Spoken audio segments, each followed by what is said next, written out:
দেখি আমরা 43-এর ডি বা ঘ। স্যার আমি ঘরের একটা ঘ, প্রশ্ন হ্যাঁ। করতাম স্যার, এটা হ্যাঁ, এই যে 46-এর সি যেটা আপনি বললেন, এটা কি স্যার ওই যে আসামি হেফাজতকারী কর্মকর্তার দায়িত্ব আসে কিনা এখানে স্যার? আসামি যার হেফাজতে হেফাজতে থাকবে। এখন না, এটা তো তার নাম লেখা থাকবে, এটা তার দায়িত্ব থাকবে না, এটা তার নাম লেখা থাকবে যে সে কোন অফিসারের আন্ডার আছে, এটা আলাদা। হেফাজতের হচ্ছে দায় ওই উপরের দিকে, ওই প্রক্রিয়া প্রথম দিকে। আচ্ছা, এটা যদি ঠিক প্রশ্ন আছে। আসে পুরাটাই পুরাটা মিলে যদি একটা প্রশ্ন করে আমি বলে দেবো প্রশ্নের ধরনটা কি হবে। বাট এটা প্রত্যেকটা প্রশ্ন, প্রত্যেকটা ধারার প্রত্যেকটা প্রশ্ন।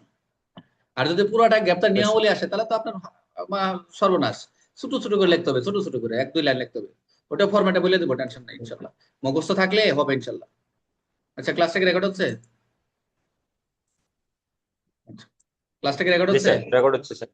তারপর রেকর্ড হচ্ছে, আমরা হচ্ছে রেকর্ড হচ্ছে। আমরা দেখবো 46-এর ডি বা ঘ, ঘরের ঘ। গ্রেপ্তারকৃত ব্যক্তির স্বাস্থ্য নিরাপত্তা, আমরা কিন্তু ওদিকে উপরে উপরে আসছি। বাট ওই নিরাপত্তা কিন্তু এখানে একটু নিরাপত্তা, এই যে এখানে একটু কথা আছে, এই যে গ্রেপ্তারকৃত ব্যক্তির স্বাস্থ্য নিরাপত্তা কে দিবি।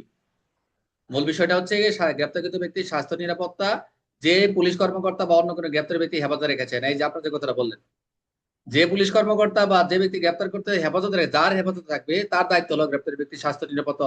আপনি থানায় নিয়ে এসে ফেলা ডিউটি অফিসার দিয়ে চলে গেলেন, নো নো। যে পুলিশ কর্মকর্তা বা অন্য বলছে পুলিশ কর্মকর্তা অন্য কোনো গ্রেপ্তার ব্যক্তিকে হেফাজতে রেখেছেন, অর্থাৎ ডিউটি অফিসার বলে গেছে, ঠিক আছে, ডিউটি অফিসার বলছে, তার যে বলছে তার, সে তো স্বাস্থ্য পরীক্ষা করেই রাখছে, যিনি নোট দিচ্ছে। উনি যদি মনে করেন না আমি আর মেডিকেল পাঠাতে ওষুধ খাওয়াতে হবে, অবশ্যই ব্যবস্থা নেবে। অর্থাৎ অন্য কোনো ব্যক্তি গ্রেপ্তার ব্যক্তিকে যে হেফাজতে রেখেছেন তার দায়িত্ব হলো গ্রেপ্তারকৃত ব্যক্তিকে তার ব্যক্তির স্বাস্থ্য এবং তার নিরাপত্তা যথাযথ যত্ন নেওয়া, নিরাপত্তার যথাযথ, এগুলো তার অধিকার, নাগরিকের অধিকার, আসামের অধিকার, আইনগত অধিকার।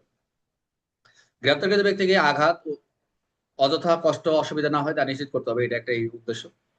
চিকিৎসা প্রয়োজনে প্রাথমিক চিকিৎসা মেডিকেল চেক আপ করতে হবে অবশ্যই।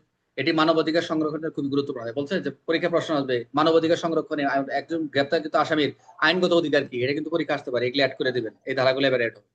আরেকটু একটু একটু বলি, যে কথাটা বলতেছিলাম, খুবই চমৎকার একটা মাথায় আসছিল, ভুলে গেলাম যে এই ক্ষেত্রে। আচ্ছা ঠিক আছে, আমার পরে আর মনে হলে বলবো। 46। তাহলে আমরা এটা মনে রাখার জন্য কি, দায়িত্বপ্রাপ্ত যিনি থাকবেন, যিনি তার গ্রেপ্তারকৃত হেফাজতে রেখেছেন, স্বাস্থ্য নিরাপত্তা আঘাত থেকে রক্ষা, প্রয়োজন চিকিৎসা, নিরাপদ পরিবেশ রাখবেন। মূল উদ্দেশ্য মানবাধিকার রক্ষা, নিরাপদ হেফাজত নিশ্চিত করা। উদাহরণকে পুলিশ হেফাজত থাকে একজন অভিযুক্তের হাতে ঘা রয়েছে, তাকে অফিসার তাকে চিকিৎসা হাসপাতালে পাঠাতে হবে এবং যথাযথ মেডিকেল নথিভুক্ত করতে হবে। গ্রেপ্তারকৃত ব্যক্তিকে হেফাজত রাখার সময় প্রয়োজনে খাদ্য পানি, এই যে 330 চলে আসছে, দেখছেন, এগুলো কি পিআরবি তে আগে আলোচনা ছিল না? এই আলোচনাগুলো কিন্তু পিআরবি জি তে স্যার। ছিলই, কিছু খাবার দেওয়া, সংরক্ষণ রাখা বা আইনগত অধিকার গুলো। বাট এগুলা কিন্তু অনেকে মনে করতে যে এগুলো জানে না, এগুলা কিন্তু এটা কিন্তু পিআরবি লিখতে পারবে যে প্রয়োজনে খাদ্য পানি নিরাপদ মৌলিক। পরিবেশ সরবরাহ করতে হবে, এটা তো সরকারি ভাবে অধিকারী রয়েছে।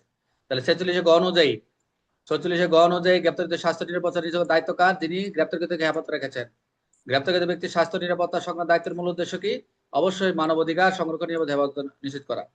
যদি গ্রেপ্তারের হাতে গা থাকে, আঘাত থাকে, তাহলে কি করতে হবে? অবশ্যই প্রাথমিক চিকিৎসা মেডিকেল চেক আপ করতে হবে। প্রাথমিক চিকিৎসা 46 মেডিকেল এটির চেকআপ। দায়িত্ব নির্দেশ কে করবে? অবশ্যই স্বাস্থ্য নিরাপত্তার দায়িত্ব। এই ধারা অনুযায়ী নিরাপত্তার মধ্যে কোনটি বিষয় অন্তর্ভুক্ত করে? খাদ্য পানি পরিবেশ, শুধু আদালতে কেবল শাস্তি গোপন না, খাদ্য পানি নিরাপদ পরিবেশ। এই হলো মোটামুটি 46-এর ঘ।